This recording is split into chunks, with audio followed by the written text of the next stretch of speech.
13 love to all my cuzzos, 13 wisdom, 13 knowledge, 13 respect. This is Yah El Bay, and I'm going to be showing Yah today this stretch that's going to help you with your legs. It's going to help you open up your hips. It's also going to help, what else going to do?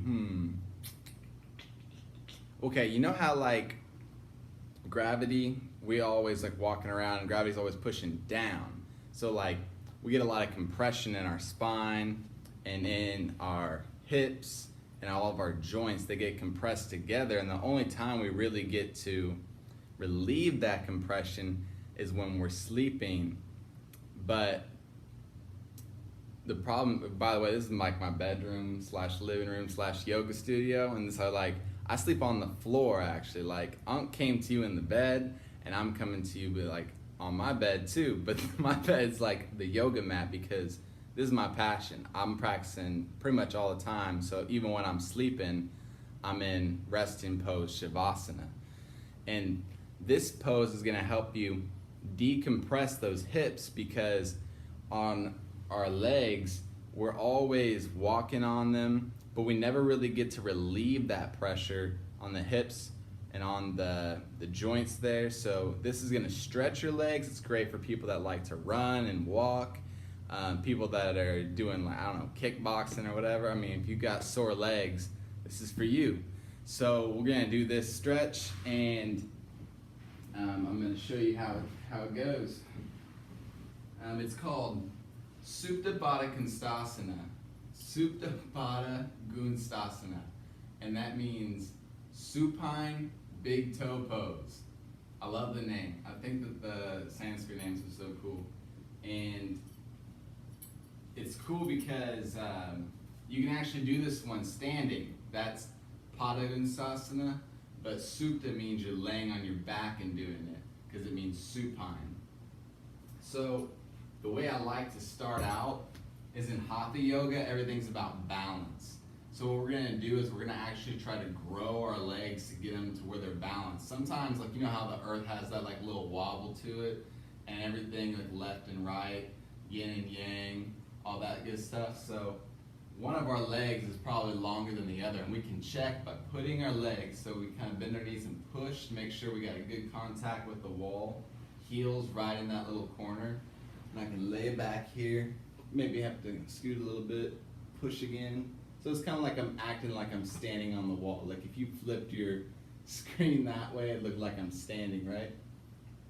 And what we want to do is check, just close your eyes, take a deep breath, and just push into your left leg, push into your right leg. Just see how they feel. Mine actually haven't felt this even in a while, but I feel like my right leg might be a little bit longer. You can just tell there. It's all about tuning in and just checking out what's going on. So what we want to do is, traditionally they start in hatha yoga with the right side first, but I think for the video's sake, I'm going to do my left foot. And plus, that's the one that needs to be stretched a little bit, right? So what I want to do is I'm going to have a strap. I'm using like an old belt. These ones with the little, you know, those ones are good. And also you can use like an old tie, because we shouldn't be wearing those ties anyways, right?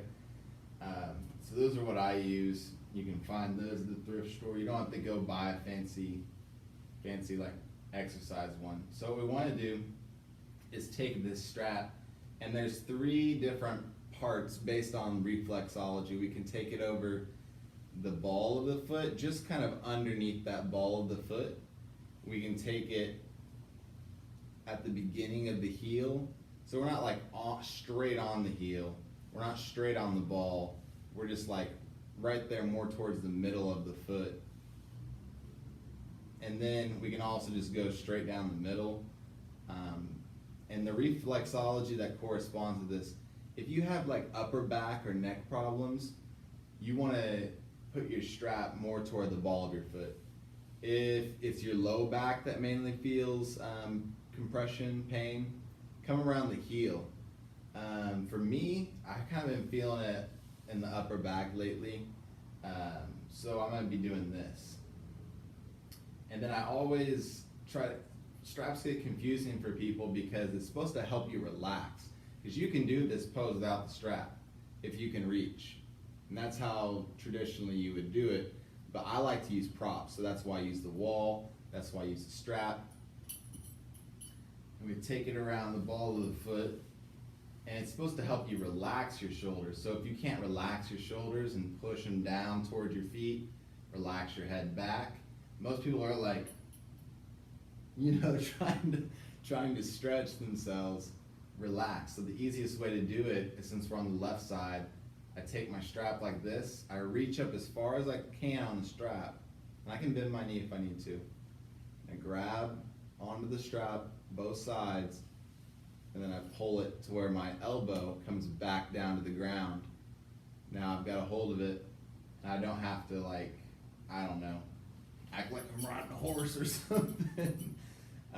So I grab the strap, pull it down, and so I've got it here. My right foot's against the wall. The technique here is very key. So I'm pushing, see how I can lift my knee? I can push into the floor. Now I've got that connection, or push into the wall, right? I've got this, it's nice and taut. Some of you might be down here. That's okay. You can bend the knee as much as you need if your hamstrings are tight. That's the back side of your leg. The technique is inhale, push the right leg into the wall, try to straighten up the leg. All right? So that's your inhale. So I inhale.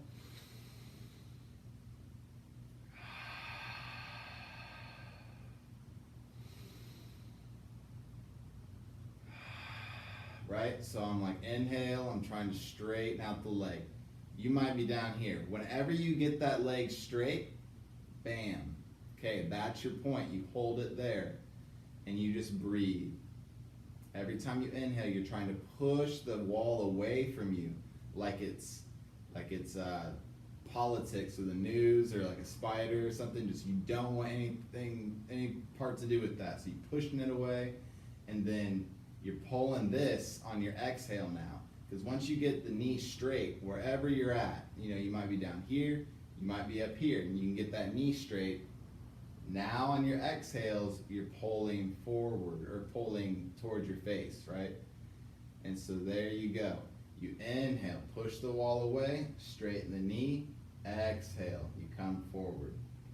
What is gonna happen is that you're gonna notice maybe you were down here, you couldn't straighten the knee, you got the knee straight, and then you were able to actually stretch to there.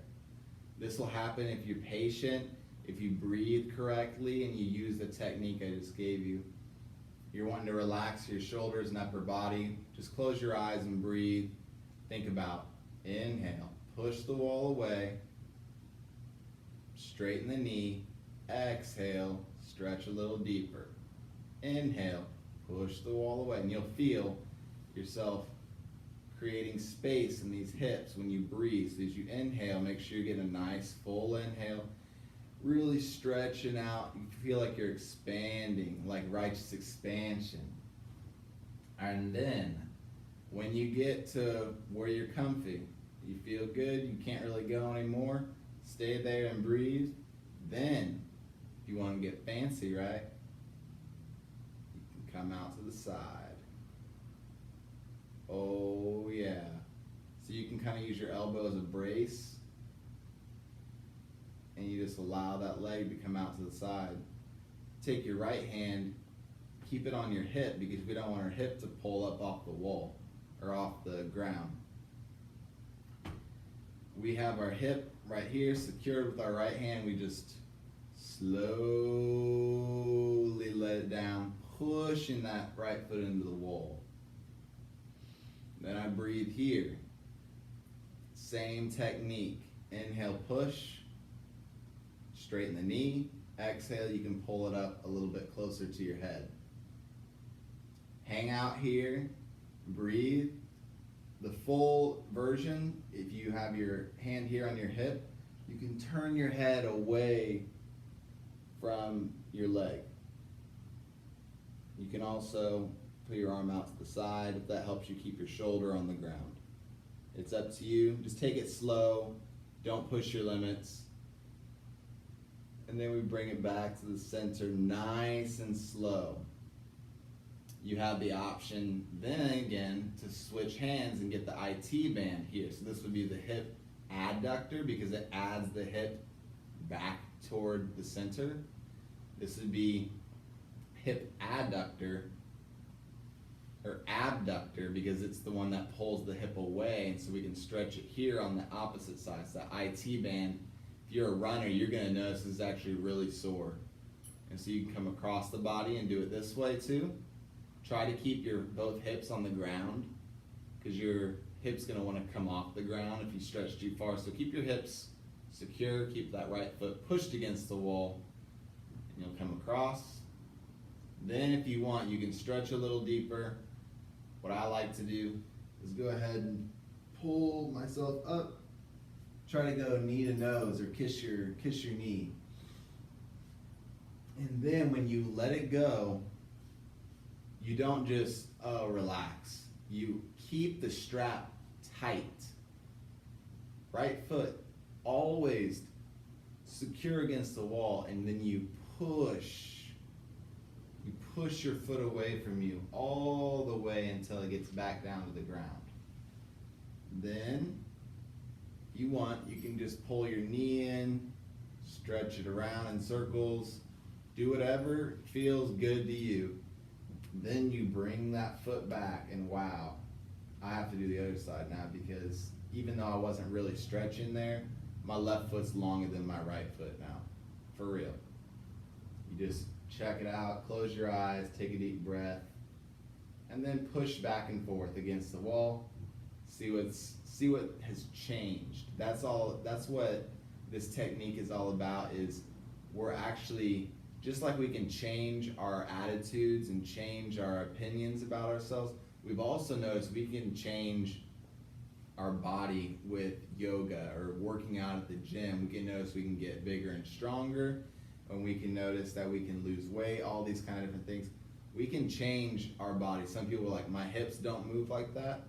You do this stretch every day, your hips are gonna change. And it's those subtle changes that we're looking for when we rest in between each side.